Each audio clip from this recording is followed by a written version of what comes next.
color as language.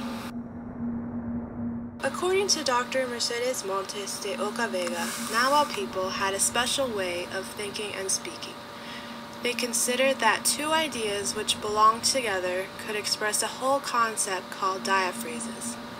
Tlili and Tlapali is one such diaphrase. It means knowledge and wisdom.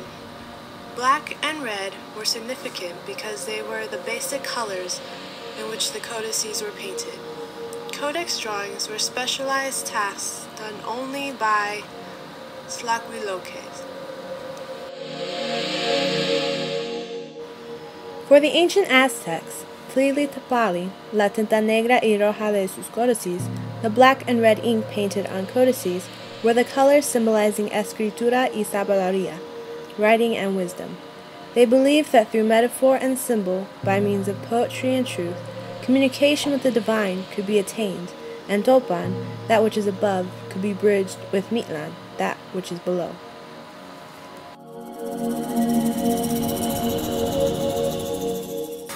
In pre-Columbian codices, we see a symbol resembling a question mark in front of the entity's mouth.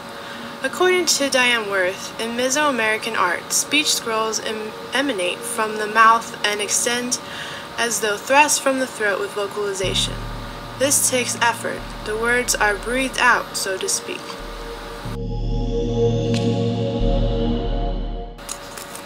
In Western art, this is known as a banderole or speech scroll. It was a symbol of communication that can show anguish, love, hate, poetry, prayer, and song. Mesoamerican speech scrolls are breathed out and date back to 650 BC. The earliest Mesoamerican speech scrolls found were depicted by the Olmec. One Nahua oral tradition that has been passed down is that certain speech scrolls have different colors, subsequently symbolizing different emotions. For instance, if it was colored red, then the one speaking most likely was angered. The Mayan system, according to Coe, is logographic in that it relies on pictographically derived glyphs that are often used to refer to specific persons or places. But it is also syllabic in that the Mayan scribes could have written any word in their language using only syllabic symbols. Here, the bird has two speech scrolls containing a logograph with a face similar to the Maya Aja glyph. Aja means either day or Lord, says Diane Worth. This is one of the oldest speech scrolls found, and according to Stephen Houston, if this logograph combination actually represents an Aja glyph, it may contain the earliest form of a Mayan word.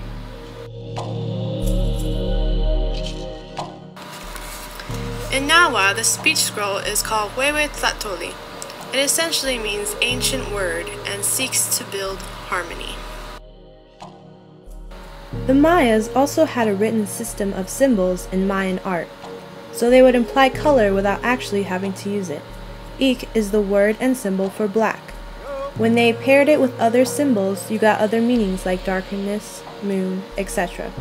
According to Stone and Zender, the incorporation of the Ik sign carries important extra-linguistic connotations and makes a semantic contribution to our understanding of the objects and entities so qualified. For instance, in the figure on the right, the Ik sign is present in the feathers of the female's headdress and obsidian blood letters in the bowls.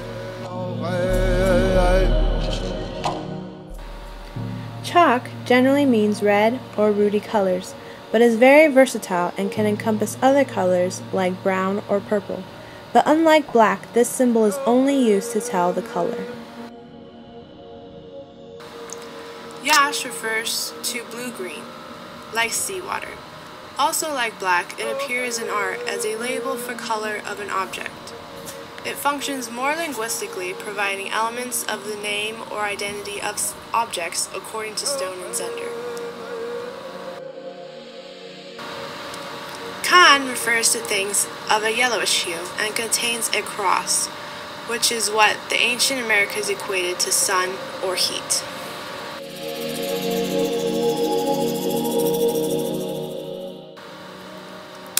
According to Lisa Ruth, Azul Maya, or Maya blue, is a vibrant color that was created and used by the classic and post-classic Mayan civilizations more than 1700 years ago. It had symbolic value important for ritual and was the color of chalk, the force and energy of rain and agriculture.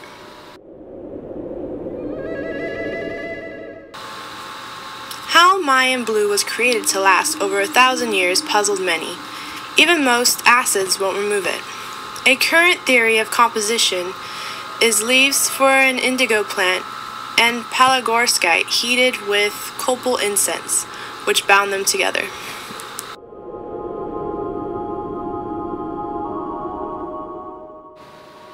Many pre-Columbian colorants used by the Mayas, Toltecs, and Aztecs last longer than modern chemical colors. Some resources they used to generate their colors were food coloring from plants like achiote and insects like cochineal. They also used seashells, tree sap, and minerals like cinnabar. When they were lacking certain colorants, they would acquire them through trade. Sacred directions. Indigenous people view the world in terms of sacred directions. Intertwined with the directions are specific colors that are unique to each direction. Furthermore, there are forces and abilities that the sites contain. The sacred directions each has its own color or various colors to each cardinal direction. For the Mayans, the color for north is white, the color for east is red, the color for south is yellow, and the color for west is black. Each color has a different meaning, as well as each side has a different symbolic force. For the Aztecs, the color for north is black, the color for east is red, yellow, or green, the color for south is blue, and the color for west is white. The sacred directions each has 3 different colors that symbolize different things, and are used by the people differently depending the situation and person. The colors of the directions can be seen in many of the images in the codex. These colors have a meaning and are chosen for specific reasons. As for the Mayan colors and directions, each color and direction has a deeper meaning. The east, which is red, signifies the Father's Son and the way of the visionary. The south means Mother Earth and the way of the healer. The west, which can be blue or black, signifies the grandmother moon and ocean, and is the way of the teacher. North is the father sky and the way of the sacred warrior.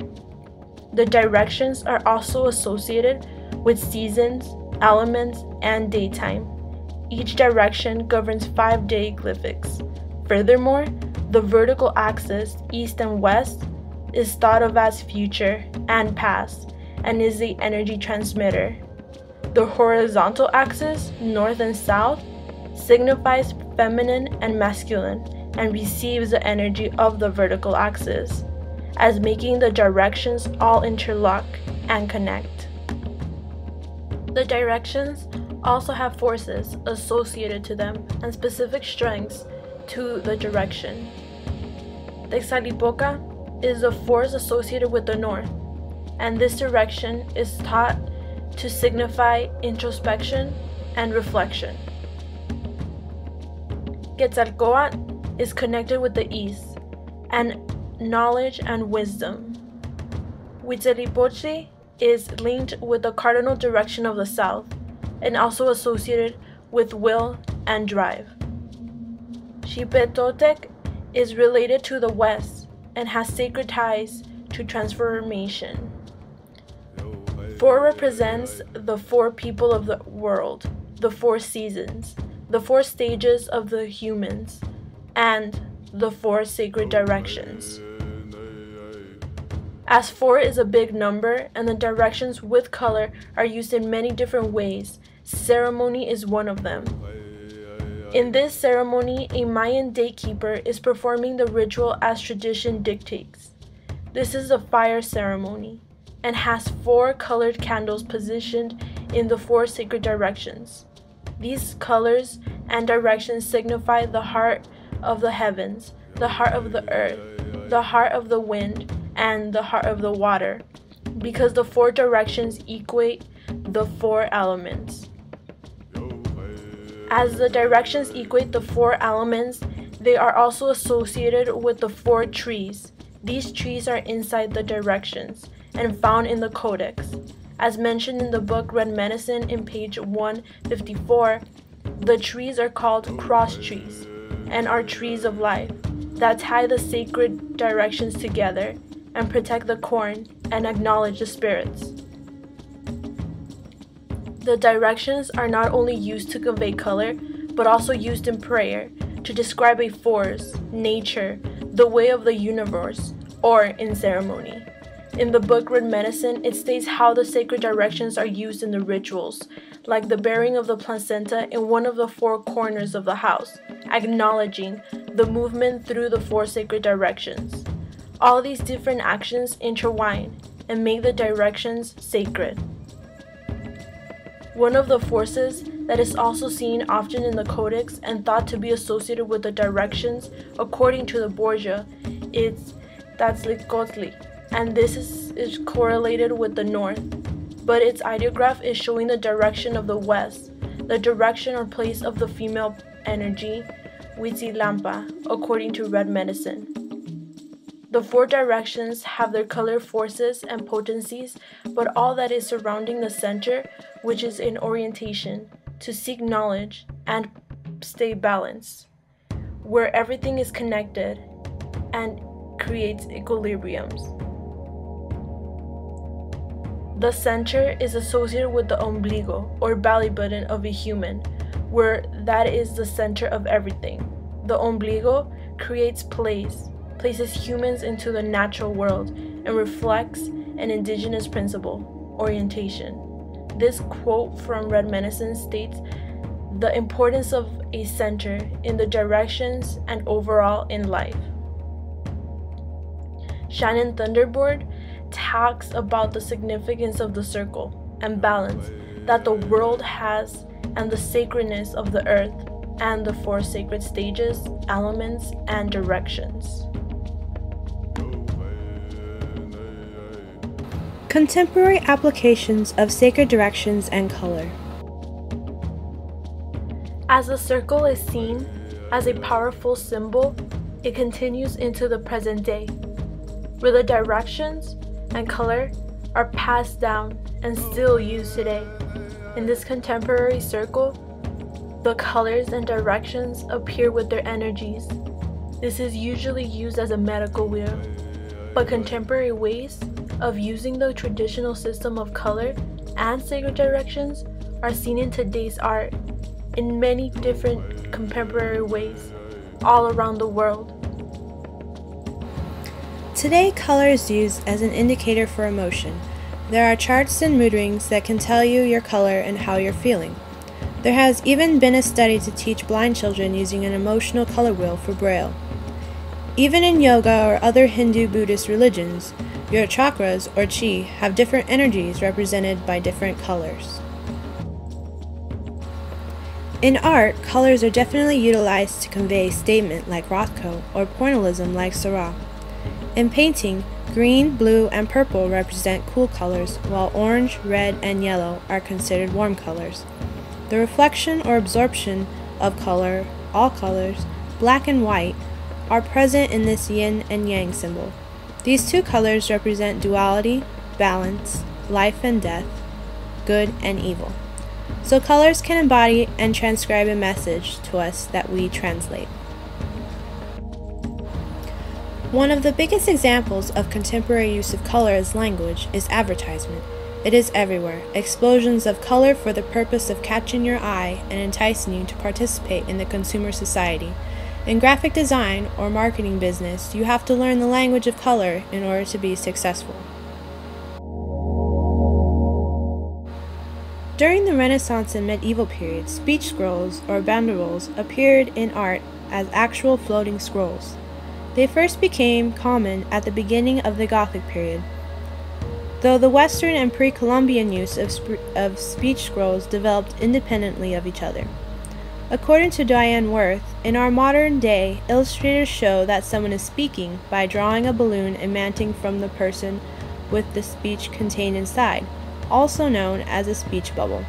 In the Western culture, the practice began around the 18th century and is used today in cartoons, comics, and graphic novels. The picture in the middle is from the book Red Medicine, depicting, according to the artist, a medicine woman using a broom of herbs, songs, indicated by the Wewe Tatoli, and a lizard who symbolizes regeneration with each battle, to bring out the warrior spirit within all humans to transform life's challenges, invoking the four directions.